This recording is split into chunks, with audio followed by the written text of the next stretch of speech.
스가랴 10장 말씀입니다. 하나님께서 회복하시고 구원의 약속을 해주시는 내용의 말씀이 되겠습니다. 네, 회복과 구원은 한마디로 얘기해서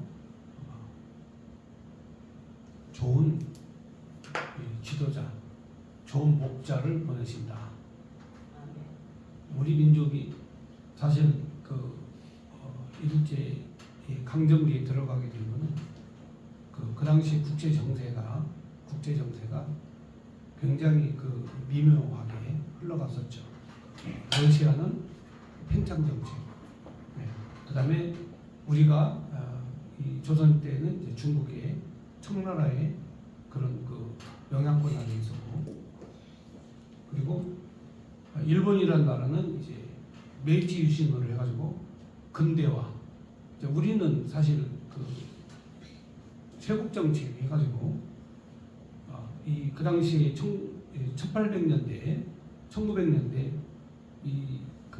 산업혁명을 통해 가지고 전 세계가 굉장히 많이 과학과 그런 기계, 그런 발달, 이런 시대를 맞이했는데 한국은 다 문을 닫아가지고 해외 문명과 문명을 하나도 받아들이질 않았어요.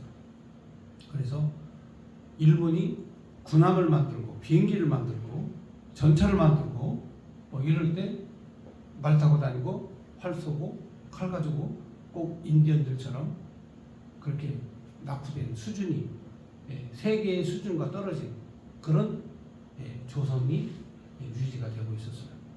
그래서 이 조선은 그야말로 세계로 뻗어가는 러시아, 그리고 대륙으로 올라가려고 하는 일본, 그리고 세계의 패권 국가가 된 영국과 미국, 이 틈바구니에서 이 조선 땅은 비극을 맞이하게 됐어요.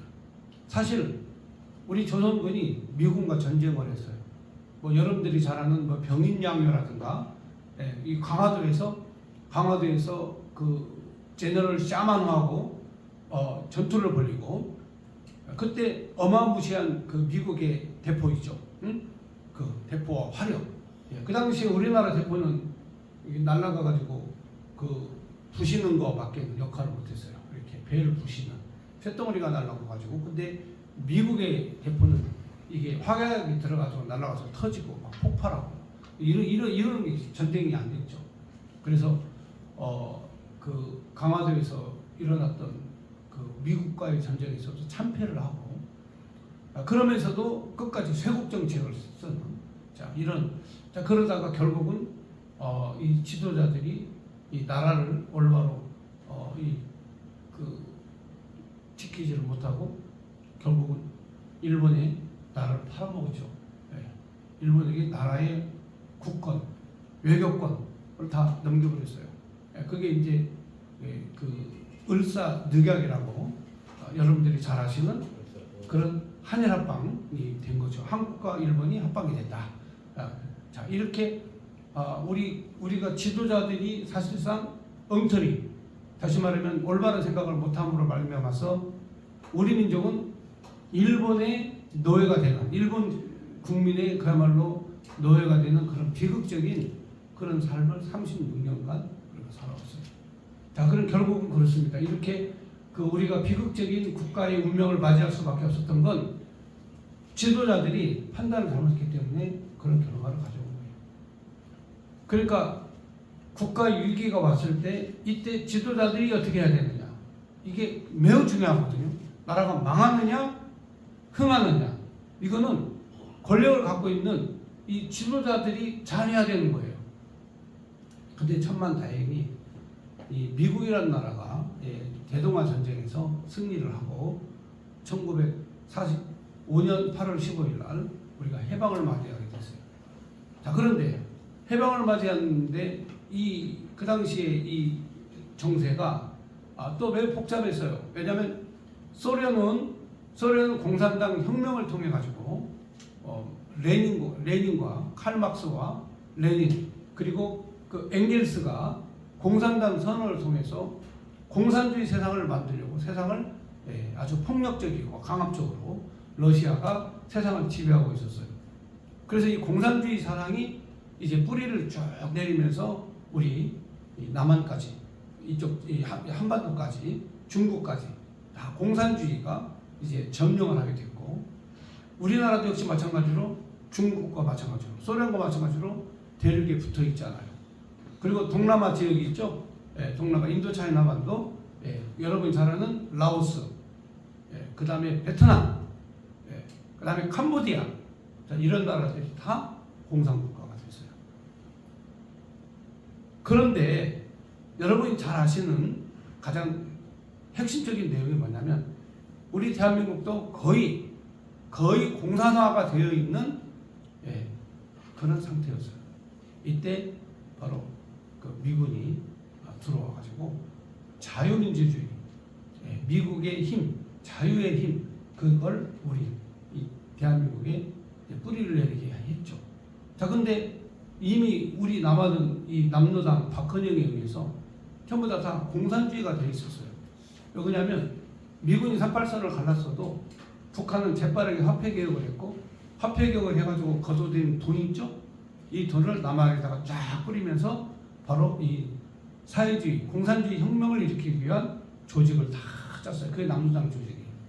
그것도 모자라가지고 예, 정판상 돈을 찍어내는 거예요. 옛날에 예, 과거에 일제시대 때 썼던 화폐 있죠? 그 화폐를 계속 찍어내는 거야. 찍어내가지고 남한에 계속 뿌리는 거예요. 자, 이러다 보니까 엄청나게 많은 돈으로 예, 이 남한 사회가 그야말로 공산화가 되는. 그래서 미군이 들어와가지고 너희들이 어떤 나라를 원하느냐 하고 물어봤을 때 80%가 다 우리는 사회주의, 공산주의를 선택한다.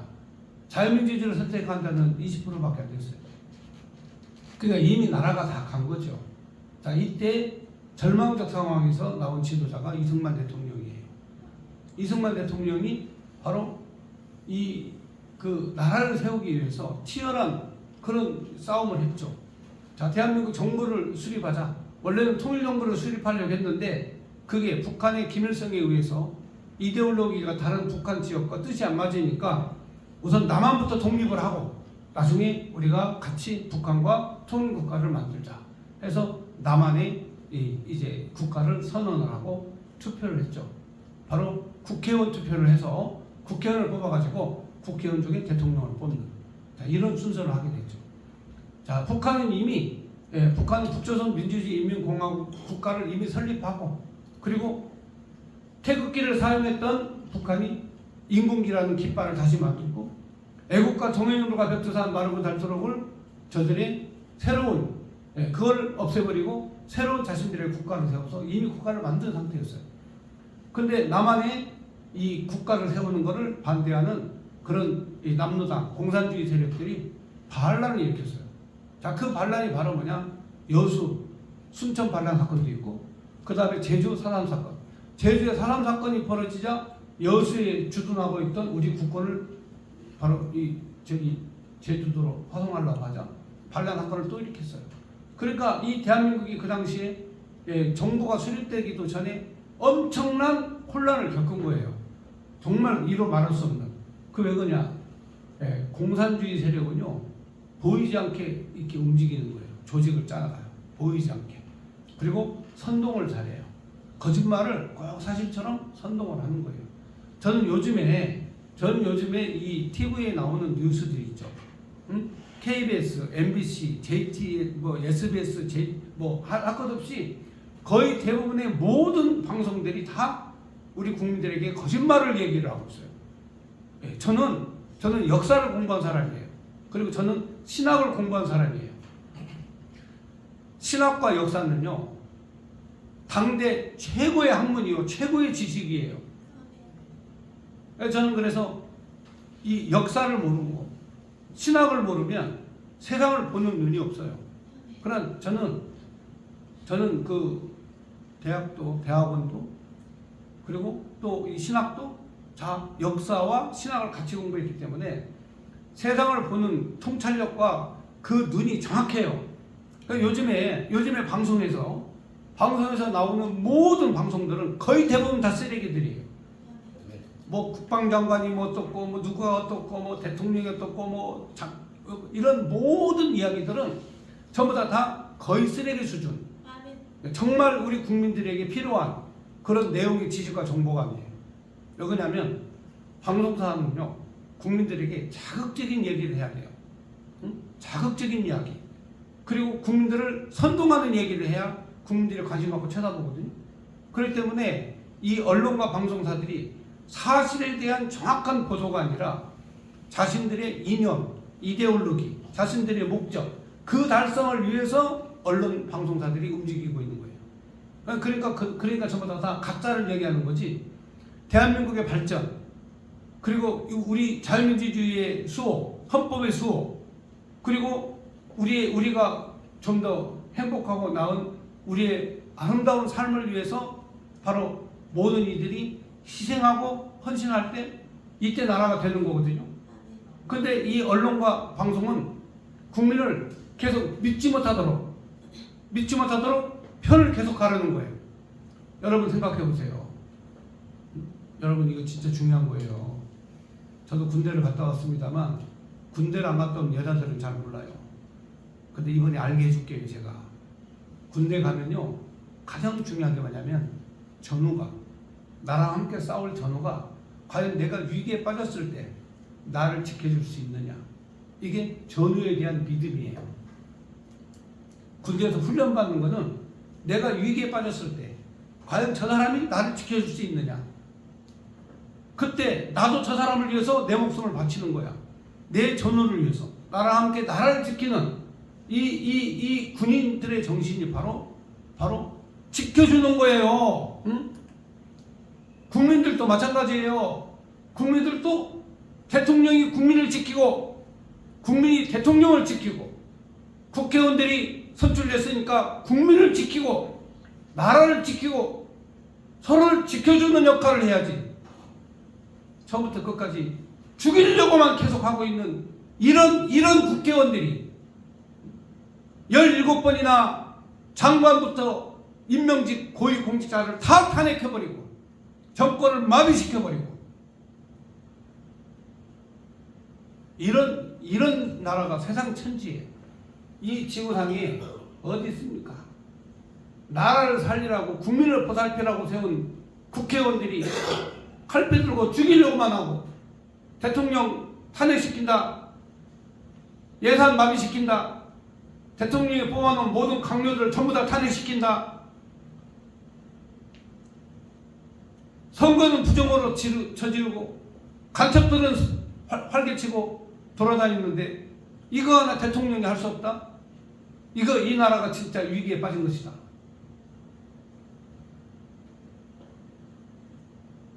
대통령이요 더 이상 높아질 게 뭐가 있어요? 대통령 또 한 번 해먹으려고 한 것도 아니고, 그렇잖아요. 대통령보다 더 높은 게 뭐가 있어요? 내란은 일으킬 이유가 뭐가 있습니까? 그렇잖아요. 대통령이 일으킨 게 내란이라고요? 내란이 아닌 게 명백하게 내란이 아닌 게 있어요. 첫째, 국회의원들 다 출입시켰잖아요. 국회의원들 회의하도록 내버려 뒀잖아요. 민간인들 한 명도 안 다쳤고 군중들 폭동 하나도 안 일어났죠. 국회가 결의하고 바로 국무회의 열어서 군인 바로 철수시키고 국회를 정상화시키고 나라를 정상화시키고, 이게 무슨 내란입니까? 그렇잖아요.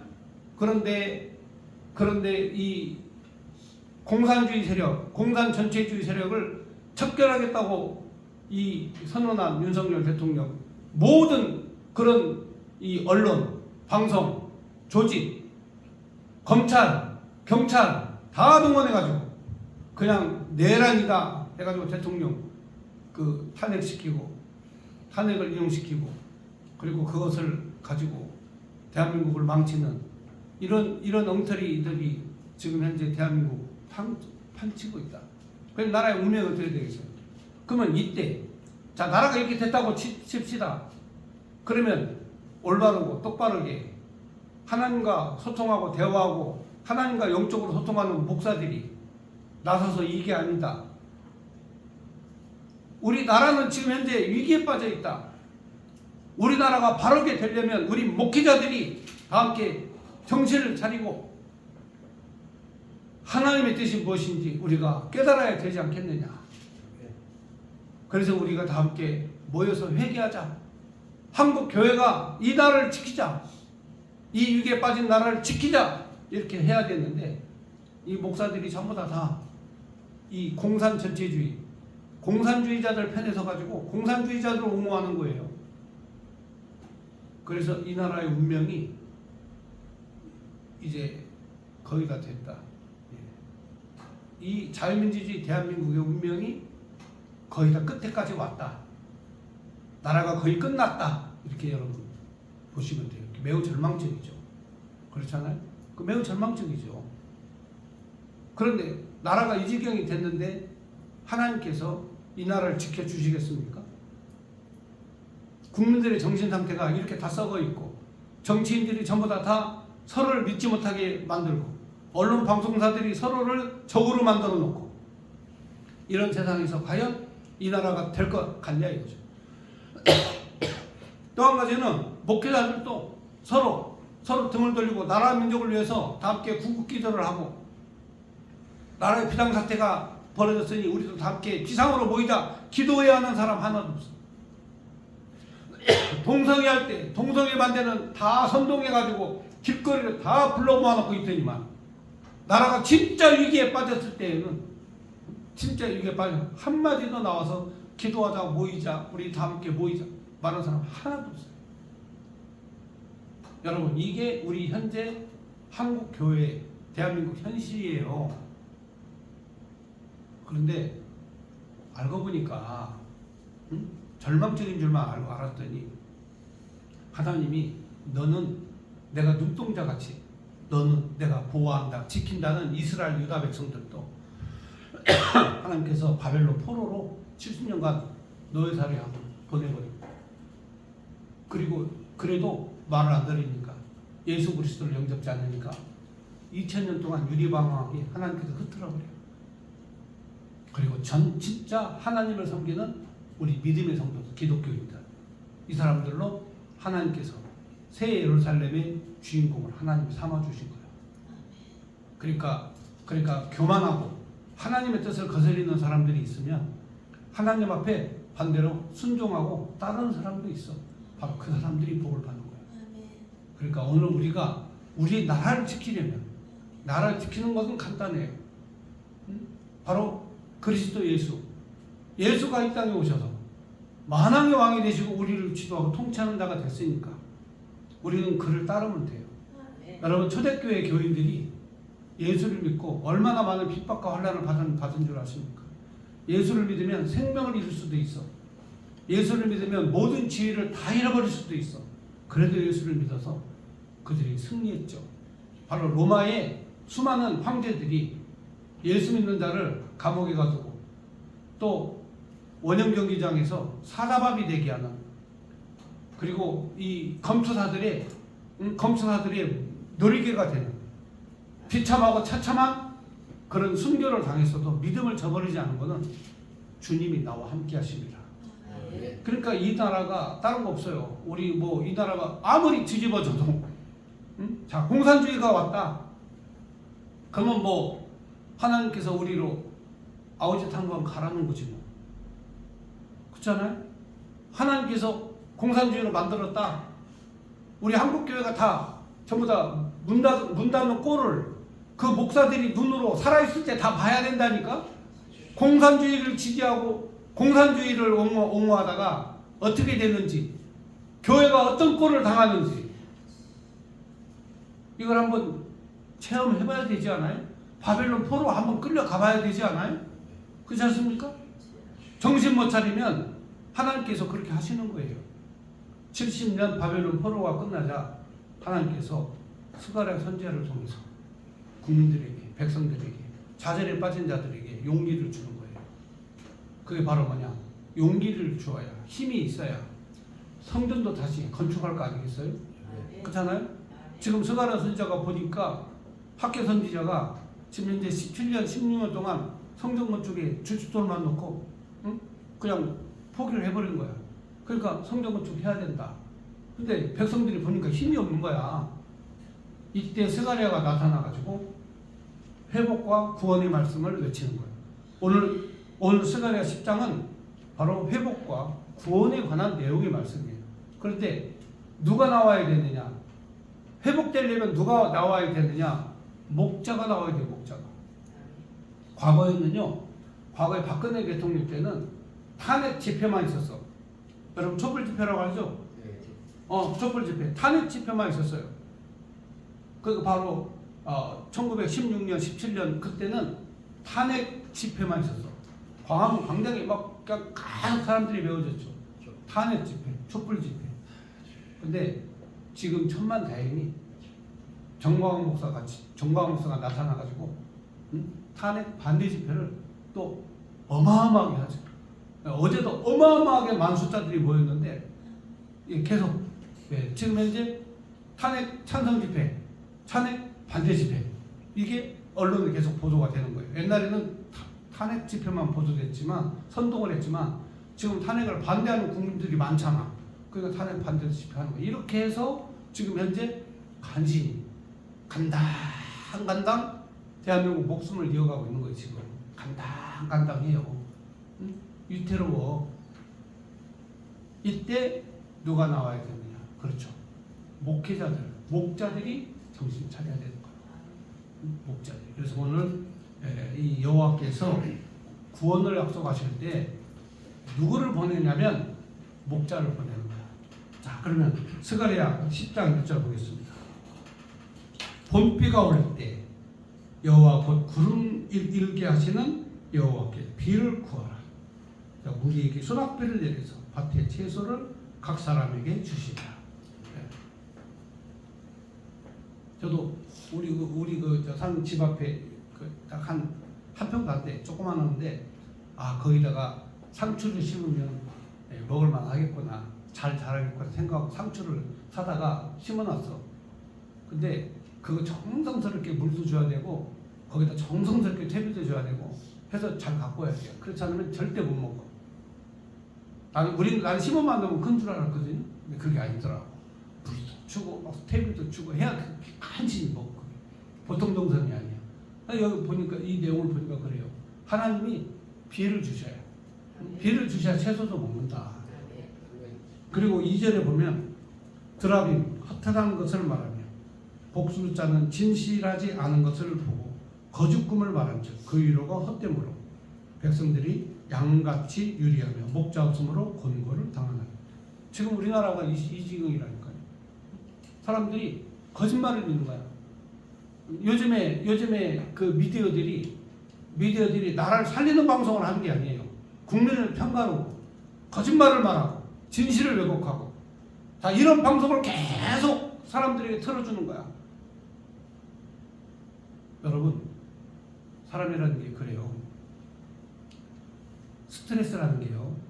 스트레스라는 게 뭐냐면 옛날 원시인들이 있죠.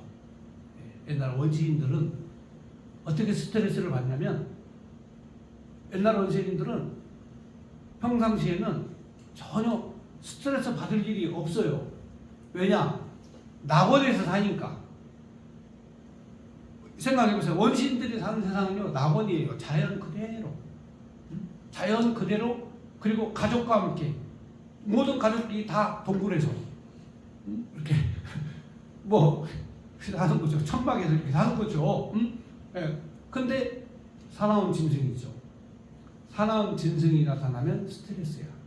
왜냐? 사나운 짐승한테 잡혀먹든지, 내가 잡혀서 먹히든지, 아니면 내가 저거를 잡아야 되든지. 그러면 우리 모든 관심이 거기에 집중이 되는 거야. 이렇게. 집중이 돼. 그게 스트레스예요. 관심 집중, 그게 스트레스야. 그러니까 현대인들은 왜 스트레스를 받냐면 바로 관심 집중할 게 많어. 5만 가지가 다 관심 집중이야. 원시시대의 인간의 이 몸하고 여러분 지금 몸하고는 다 몸이 다 똑같아. 옛날 과거에 살던 몸하고 지금하고 틀릴 게 하나도 없어. 몸은 다 똑같아요. 근데 뇌는 틀리다니까. 뇌는 스트레스를 받는 게 가면 갈수록 많아지는 거예요. 관심 갖고 신경 쓰고 그게 많아져요. 그게 스트레스예요. 그런데 하버드대가 연구를 했는데 인간이 제일 스트레스 받는 것이 뭐냐? 하고 조사를 해봤더니 바로 방송에서 나오는 뉴스, 그게 제일 스트레스를 많이 받는데요. 그래서 저는 하나님 앞에 참 감사해요. 진짜 감사해요. 나는요 TV는 한 개도 안 봐. 남들이 막 목사님 어떻게 이렇게 막 이 세상의 정보를 그렇게 알고 어떻게 그렇게 하냐. 나는 기도로 알지. 난 텔레비 봐서 아는 게 아니야.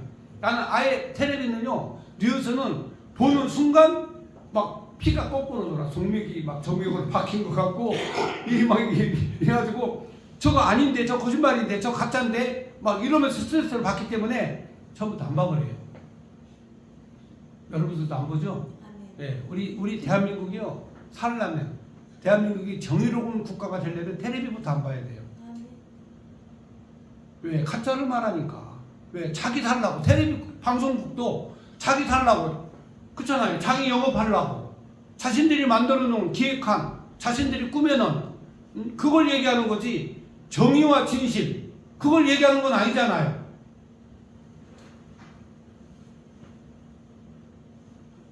장로님도 안 보시죠? 네? 뉴스 저는 봐요. 보지 마요. 뉴스 보는 순간 스트레스 받아. 아니, 예. 뭘 보느냐? 내가 선택해서 기사를 보면 돼요. 기사.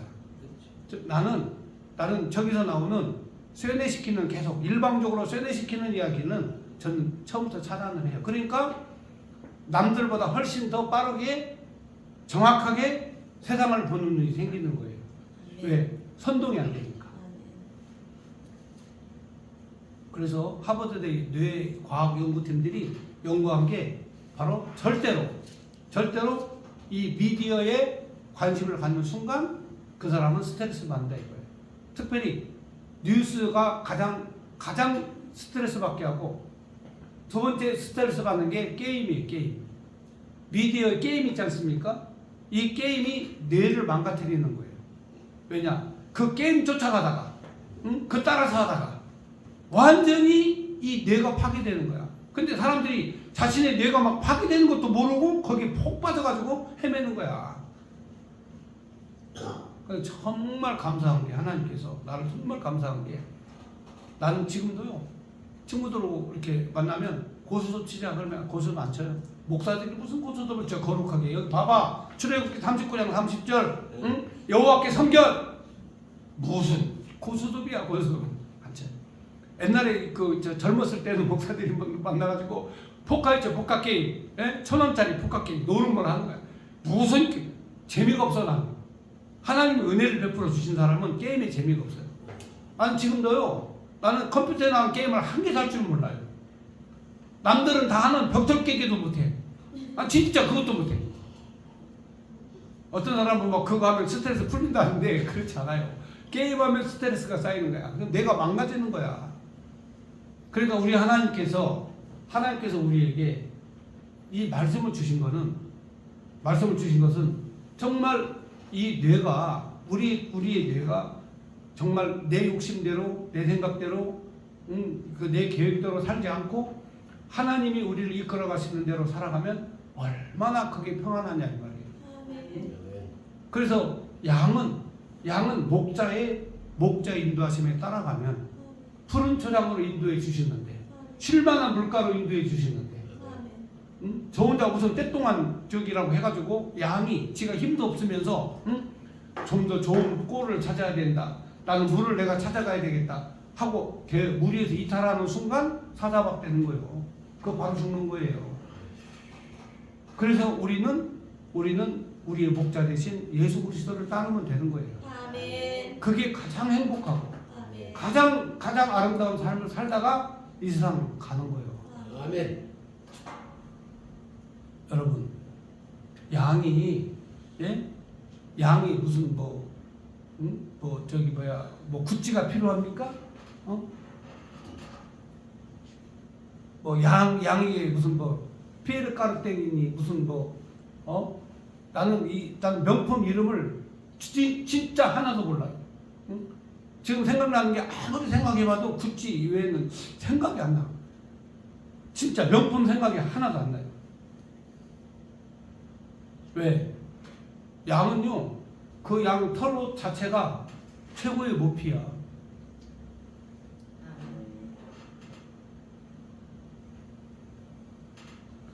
좀 여러분이 무슨 말인가 잘 이해가셨죠? 지금 있는 내 모습이 가장 아름다운 모습이라는 말이에요. 이보다 더 아름다울 수가 없어요. 응? 우리 집사님들 이보다 더 아름다울 수 없고, 응? 우리 저기 장로님 우리 이보다 더 아름다울 수가 없어요. 네. 자, 그러면 가장 중요한 건 목자를 보내신다는 건데, 이 내용을 보면은 거짓되고 헛된 걸 가리키는 이것들이 이 당시에 있었어요.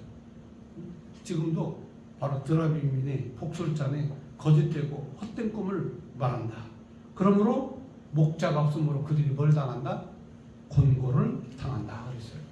그러니까 백성들이 위험에 빠지고 힘든 것은 목자가 없기 때문에 그래요. 우리나라가 지금 현재 이렇게 혼란스러운 거는 국민들이 자신들을 이끌어갈 국회의원들, 정치 지도자들을 잘못 뽑아놔서 그래요. 아니면 잘못 뽑았든지, 아니면 북한과 중국과 좌파들이 컴퓨터를 조작해가지고 떨어질 사람을 당선시켜놓고 당선될 사람을 떨어져놨기 때문에 이 나라가 이렇게 혼란스러운 거예요. 충분히 조작이 가능해요. 컴퓨터 조작이 충분히 가능하다. 왜? 컴퓨터는 해킹이 가능한 것이고 데이터를 변조할 수 있는 것이 컴퓨터예요. 그러니까 우리 국민들이 절대로 스웨덴처럼 덴마크처럼 현장에서 투표하고 현장에서 개표하면 이런 결과가 절대 생기지 않는다.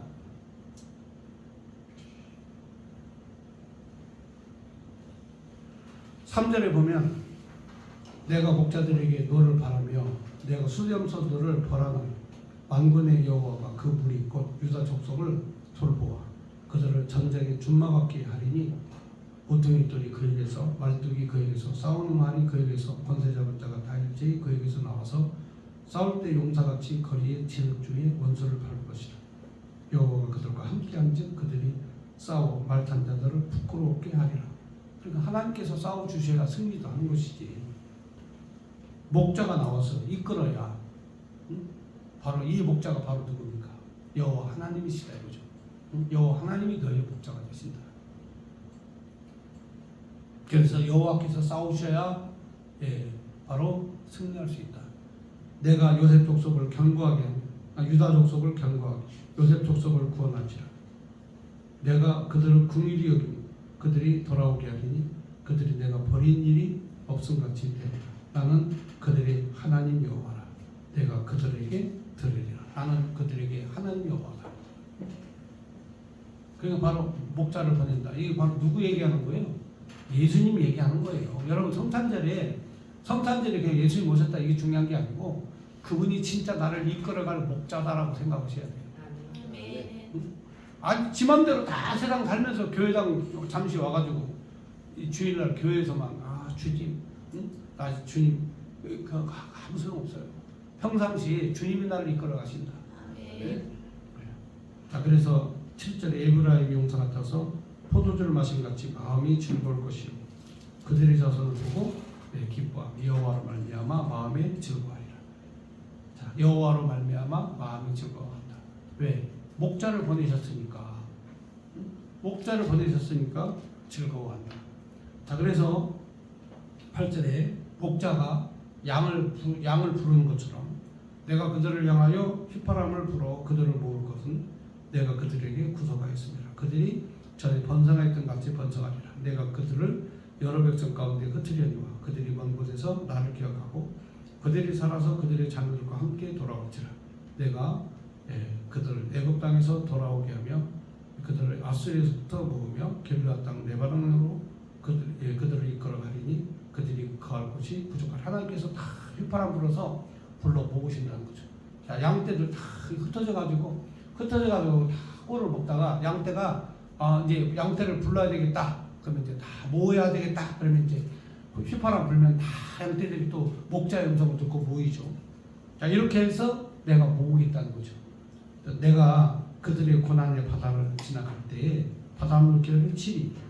자, 이스라엘 민족들이 앞으로 유다 자손들이 하나님의 백성들이 고난의 바다를 지나가면 내가 바닷물결을 칠 것이요 나에게 깊은 곳은 마르겠고 아수르의 교만은 낮아지고 애굽의 규례가 없어지리라. 내가 그들로 나 여호와를 의지하여 견고하게 하리니 그들이 내 이름으로 행하리라. 나 여호와의 말이니라.